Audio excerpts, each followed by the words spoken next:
So I've got a new capture card and need to test it out, and I figured I may as well do the Fallout Cultural Index on the General Society of the Raiders that dot the wasteland of post-apocalyptic America. From the more organised factions of the Commonwealth, the opportunistic bands of the Capital Wasteland and the Mojave's varieties of tribes, these raiders are diverse but all share methods, themes and a singular common motivation. Survival above all, at the expense of all. The limited resources caused by the scorched earth, irradiated water and the dangers posed by mutant wildlife mean that the Fallout world can be unforgiving and brutal, leading to two methods of survival. Band together and try and recreate a civilization, or prey upon that society for your own benefit. Raiders in general are the people who choose the latter, so it's unsurprising that they have a brutal way of life that overall is cruel and unsustainable. The very name Raider comes from the acts of pillaging and raiding that they engage in across the desolated landscapes, theft, murder, slavery and terrorising communities. Though their origins may be different, these are the hallmarks of this culture. But how does a society break down into such an exploitative attitude, especially when there are survivors and wastelanders out there who have managed to eke out a living from the land? Well, in order to condone their actions, many raiders come up with justifications. These inhumane acts are done out of a necessity to survive in their own eyes. Climbing on the backs of others is seen as the only true way to keep your head above the water, and is one of the many reasons a common raider will use to endorse their behaviour. Another is the obsession with strength, describing those who allow themselves to be preyed upon as weak. These weaker individuals will not survive the cruelties and hardships of life, and if they're going to die, why not take what they have now? Some, of course, are truly psychotic and revel in the mayhem and adrenaline-filled existence of raider life, simply acting how they see fit in a society where there is no common rule of law, no true justice system. To them, the whole world is a frontier, and if you go beyond what little civilization remains, all bets are off.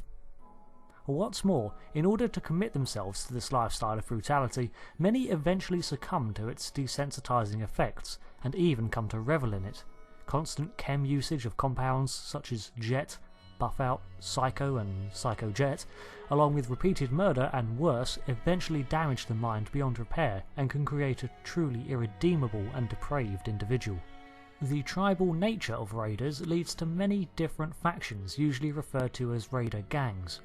A form of loose hierarchy often emerges in each gang, with the most capable rising to the top in a very survival of the fittest kind of way. The leader is often the one with an edge, sometimes a piece of scavenged technology such as power armor, other times they are simply the craziest, most committed to the lifestyle, or the one with the best tactics to bring wealth.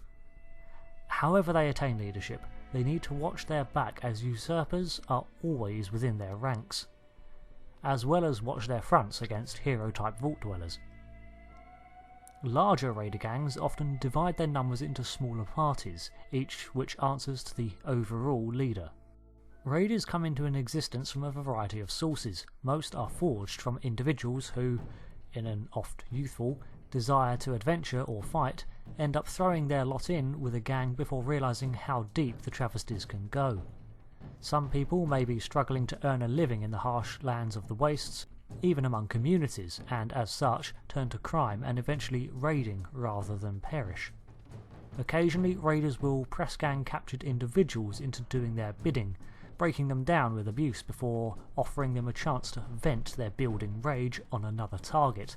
Before you know it, that once passive individual, offered one seeming path to freedom, is right there among its captors, inflicting harm on others.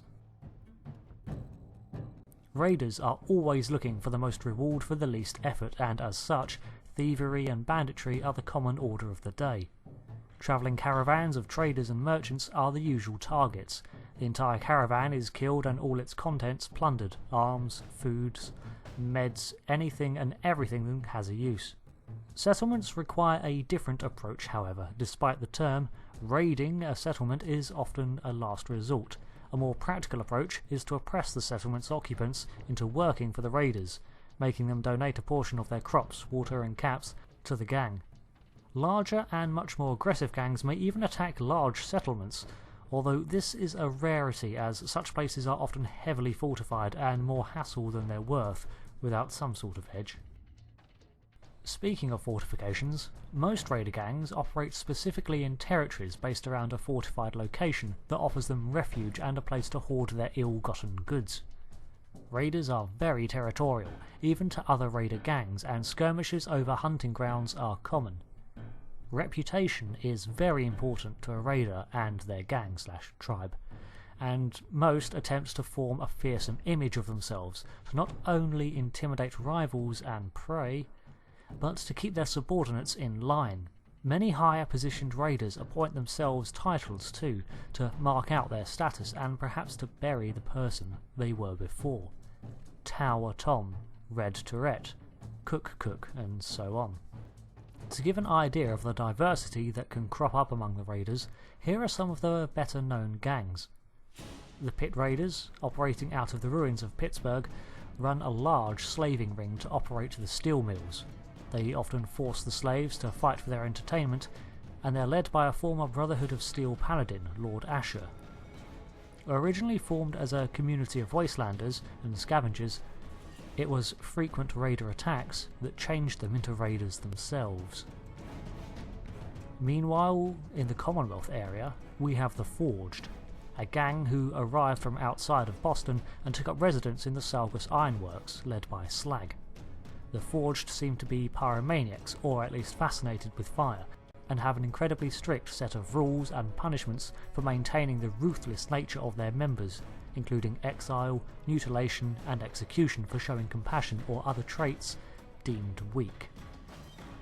We also have the Rust Devils, who are a more tech-savvy breed of raider. Relatively small in number, they seek to bolster their forces with the addition of robots that they either scrap for components or jury-rig into soldiers of their own. These junkies are no less hostile to the living, however, and operate numerous raiding parties. Their use of robots seem to bolster their desire to attack larger settlements, risking fewer lives in an attack. In the Red Rock Canyon of New Vegas, we have the Great Khans. This group, however, is far less aggressive than it once was, in fact nowadays barely fits the label of raider. They have been whittled down by warfare and seek to return to their former status by allying with Caesar's legion. This tribe have kept themselves and their unique culture afloat by engaging in the chem trade with other gangs, manufacturing their own product and bartering for their survival. Ironically, this trade-focused methodology is much more likely to produce a long-lasting tribe than the more aggravating and common looting of other raider gangs, which will only serve in the short term. Raider lifestyle generally only has one outcome. Eventually your gang makes itself a big enough problem that you get taken out by bounty hunters or good karma individuals. Those you extort could find the courage and the opportunity to overthrow you. A bigger rival could consume your gang, likely not through benevolent means, or you get betrayed from within. Either way, death. Those who survive the raider lifestyle generally only do so by getting out of it, closing the book on that part of their life and returning to society. Anonymity is prudent here, as many would rightly object to a former raider, a likely murderer and crook, attempting to integrate themselves with the community. And very rarely, a gang, like the Great Khans, finds a better way to make a living and evolves from a raider gang into a tribe. Many raiders engage in open vandalism and graffiti to mark their territory, as much as anyone can vandalise a nuclear-blasted cityscape, erecting fortifications and malevolent-looking spikes and cages as clear signs of hostile intent.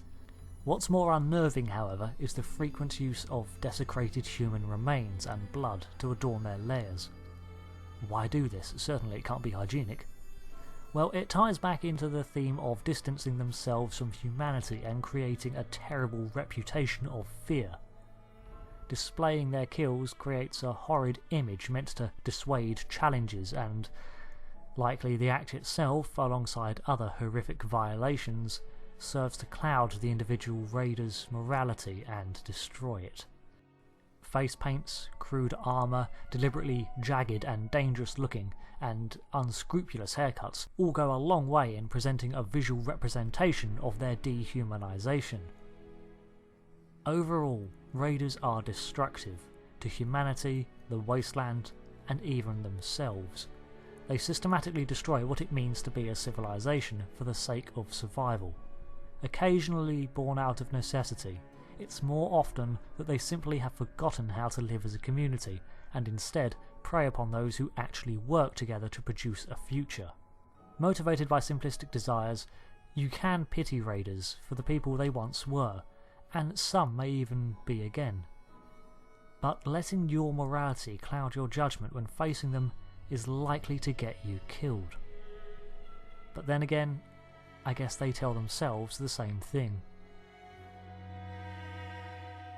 I'm super looking forwards to Fallout 76 later this year, and will be creating lore videos for it, and even perhaps a playthrough on the channel if that's going to be possible.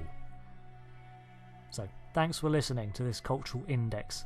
The voted episode will be out next, and it's looking to be the Gorn from Star Trek. So, until next time, thanks. How did you get into my room? What the hell, Preston? I've gotten word about a settlement that's being threatened by raiders.